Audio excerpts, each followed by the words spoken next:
Hi hello ನಮಸ್ತೆ. ಎಲ್ಲರೂ ಹೇಗಿದ್ದೀರಾ? ತುಂಬ ಚೆನ್ನಾಗಿದ್ದೀರಾ ಅನ್ಕೋತೀನಿ. ಅಶ್ವಿನಿ ಬಿ ಫಾರ್ಮರ್ ಲೈಫ್ ಚಾನಲ್ಗೆ ಸ್ವಾಗತ.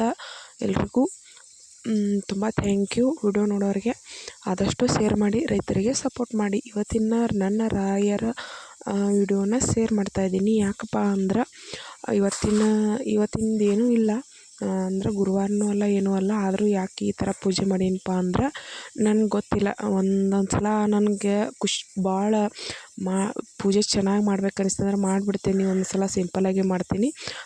ಹಿಂಗೊಮ್ಮೆ ಅಂದ್ರೆ ಯಾವಾಗಿದ್ರೂ ದೇವ್ರು ಜಾಸ್ತಿ ಪೂಜೆ ಮಾಡ್ರೆ ಜಾಸ್ತಿ ವರ ಕೊಡೋಂಗಿಲ್ಲ, ಮಾಡ್ಲಿಕ್ಕೆ ಅಂದ್ರೇನು ಕೋಪ ಮಾಡ್ಕೊಳಂಗಿಲ್ಲ.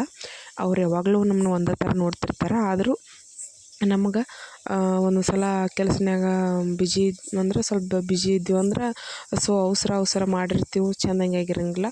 ಒಮ್ಮೆ ಫ್ರೀ ಇದ್ದಾಗ ನಿಧಾನವಾಗಿ ಕೂತ ಚೆನ್ನಾಗಿ ಮಾಡ್ಬೋದು. ಹಾಗಾಗಿ ಇವತ್ತು ನಾನು ಗೊತ್ತಿಲ್ಲ ಯಾಕೋ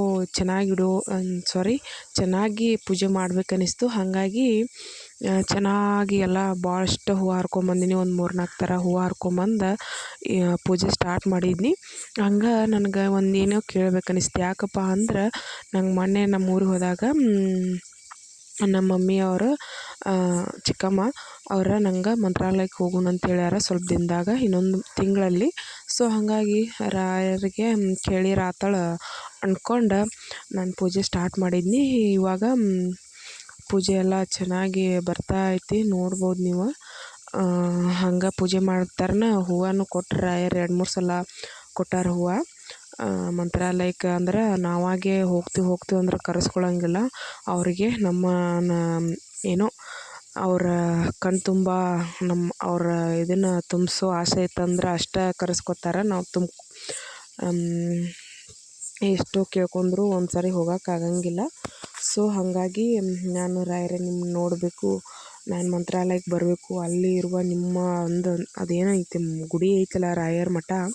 ಸೊ ಅದು ಎಷ್ಟು ಚಂದ ವಿಡಿಯೋದಾಗೆಲ್ಲ ನೋಡಿರ್ತೀವಿ, ಎಷ್ಟು ಚಂದ ಐತೆ. ಅದನ್ನೆಲ್ಲ ಒಂಥರ ಅರಮನೆ ಥರ ಕಾಣಿಸ್ತೈತಿ. ಅದನ್ನೆಲ್ಲ ನೋಡ್ಬೇಕಂತ ಆಸೆ ಭಾಳ ಐತಿ. ಹಾಗಾಗಿ ನನ್ನ ಕರೆಸ್ಕೊರಿ ಅಂಥೇಳಿ ನಾನು ಕೇಳ್ಕೊಳತ್ತೀನಿ.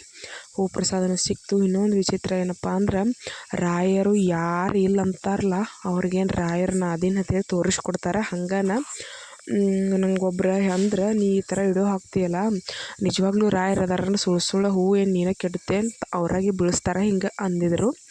ಸೊ ನಾನು ಯಾಕೆ ಬಳಸಲಪ್ಪ, ರಾಯರು ಅದಾರ ಅಂತ ಹಿಂಗೆಲ್ಲ ಹೇಳಿದ್ದೆ. ಸೊ ನಂಬಿಕೆ ಇರಲಿಲ್ಲ. ಅವ್ರಿಗೆ ಯಾವ ಥರ ತೋರಿಸ್ಕೊಟ್ಟಾರಂದ್ರೆ ಸ್ವಲ್ಪ ದಿನದಿಂದ ಅವರು ಕೂಡ ರಾಯರನ್ನ ನೆನಿಲತ್ತಾರ. ಹಾಗಾಗಿ ಸಡನ್ನಾಗಿ ಅವ್ರಿಗೇನೋ ರೊಕ್ಕದ ಪ್ರಾಬ್ಲಮ್ ಬಂದೈತಿ.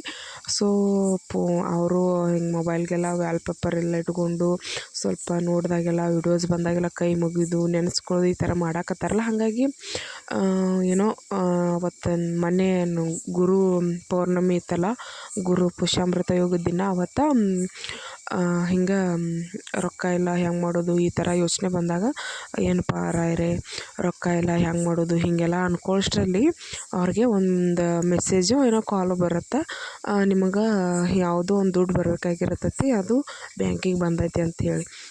ಅದನ್ನು ಕೇಳಿದ ಕೂಡಲೇ ಖುಷಿಯಾಗಿ ನಂಗೆ ಕಾಲ್ ಮಾಡಿ ಹೇಳಿದ್ರು, ಹಿಂಗೆ ನಿಮ್ಮ ರಾಯರ ಶಕ್ತಿ ಐತಿ, ನಾ ಇಲ್ಲತ್ ಮಾಡಿದೆ, ನಿಜವಾಗ್ಲೂ ರಾಯರ ಶಕ್ತಿ ಐತಿ, ಈ ಥರ ಆಯ್ತು ಇವತ್ತು ನನ್ನ ಜೀವನದಾಗ ಅಂತ ಹೇಳಿದರು. ಭಾಳ ಖುಷಿ ಆಯ್ತು ನನಗೆ.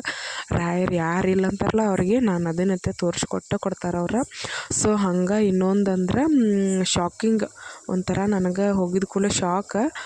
ಏನಾಯ್ತಪ್ಪ ಅಂದ್ರೆ ನಮ್ಮ ರಿಲೇಷನ್ದಾಗ ಒಬ್ಬರಿಗೆ ನಾನು ಹೇಳಿದ್ನಿ, ರಾಯರು ಅದಾರ, ಈ ಥರ ಸೇವೆ ಮಾಡಿದರೆ ಹಿಂಗೆ ವರ ಕೊಡ್ತಾರೆ, ನೀವು ಏನೋ ಅನ್ಕೊಂಡು ಕೆಲಸ ಆಗ್ತಾವೆ, ಒಳ್ಳೆಯ ರೀತಿಯಲ್ಲಿ ಸೇವೆ ಮಾಡಿದವ್ರಿಗೆ ರಾಯರು ಒಲಿತಾರೆ ಹಿಂಗೆಲ್ಲ ಹೇಳಿದ್ದೆ. ಹೋದ ಸಲ ಹೇಳಿ ಬಂದೀನಿ.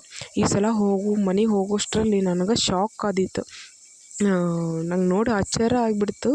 ರಾಯರು ಅವ್ರ ಮನೆಗೆ ಯಾವ ಥರ ಬಂದಾರ, ಯಾವ ದಿನ ಬಂದಾರಂದ್ರೆ ಅದೆಲ್ಲ ನಂಬೋಕೆ ಸಾಧ್ಯ ಇಲ್ಲ. ನಾವು ಇಷ್ಟು ಅವ್ರನ್ನ ನೆನೆಸ್ಕೊಂಡು ಎಲ್ಲ ಮಾಡ್ತೀವಿ ಅಂದ್ರೂ ನಮ್ಮ ಮನೆಗೆ ನಾವು ಕೇಳ್ಕೊಂಡಂಗೆ ರಾಯರು ಬರೋಂಗಿಲ್ಲ.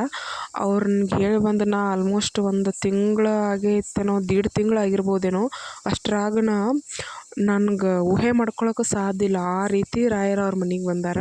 ಅದು ಹೆಂಗೆ ಏನೇನಂತ ಡೀಟೇಲ್ಸ ಮುಂದಿನ ವಿಡಿಯೋದಾಗ ಹೇಳ್ತೀನಿ, ಬೇಕಿದ್ರೆ ಕಮೆಂಟ್ ಮಾಡಿರಿ. ನೀವು ಕಮೆಂಟ್ ಮಾಡಿದ್ರತ್ತೆ ಮಾಲೀಕರ ನಾ ಹೇಳೇ ಹೇಳ್ತೇನೆ. ಯಾಕಂದರೆ ನನ್ನ ರಾಯರ ಬಗ್ಗೆ ನಾ ಹೇಳಬೇಕು.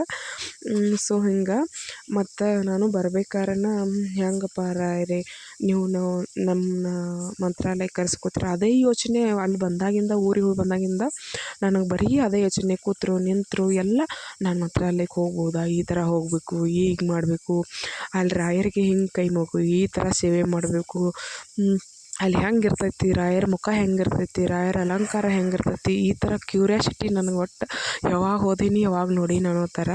ಅದಕ್ಕೆ ಭಾಳ ತುದಿಗಾಲನ್ಯಾಗ ಕಾಯಕತ್ತಾನ ಮಂತ್ರಾಲಯಕ್ಕೆ ಹೋಗ್ಲಕ್ಕ. ಆದಷ್ಟು ನನ್ನಪ್ಪ ರಾಗಪ್ಪ ನಾನು ಕರೆಸ್ಕೊಳ್ಳಿ. ನಾನು ಅದನ್ನ ಕೇಳ್ಕೊಂಡಿದ್ದೆ ಅವ್ರ ಹತ್ರ, ನಾ ಸಾಯಿದ್ರಾಗ ಒಂದು ಸಲ ಮಂತ್ರಾಲಯಕ್ಕೆ ನಾ ಬರಲೇಬೇಕಪ್ಪ ಅಂಥೇಳಿ. ಮಠಕ್ಕೆ 2-3 ಸಲ ಹೋಗಿ ಬಂದನು ಇಲ್ಲೇ ಸುತ್ತಮುತ್ತ. ಬಟ್ ಆದ್ರೂ ಏನೋ ಗೊತ್ತಿಲ್ಲ, ಅವ್ವ ಹೇಳಿದ ಬೆಳಕಂತೂ ನನಗೆ ಮಂತ್ರಾಲಯ ನೋಡಲೇಬೇಕು ಅನ್ನೋ ಒಂಥರ ಒಂದು ಆಸೆ ಬಂದುಬಿಟ್ಟತಿ. ರಾಯರು ಅದೀನ ನಾ ಈ ಥರ ಅದೇನು ಆ ಥರ ಅದೇ ಅಂತ ಪ್ರತಿಯೊಂದು ವಿಷಯದಾಗ ನನಗೆ ತೋರಿಸ್ಕೊಟ್ಟಾರ. ನಂಬಕ್ಕಾಗದೇ ಇರೋ ವಿಷಯದಾಗೆಲ್ಲ ನಾನು ಅದೀನಂತ ಹೇಳ್ಕೊಟ್ಟಾರ.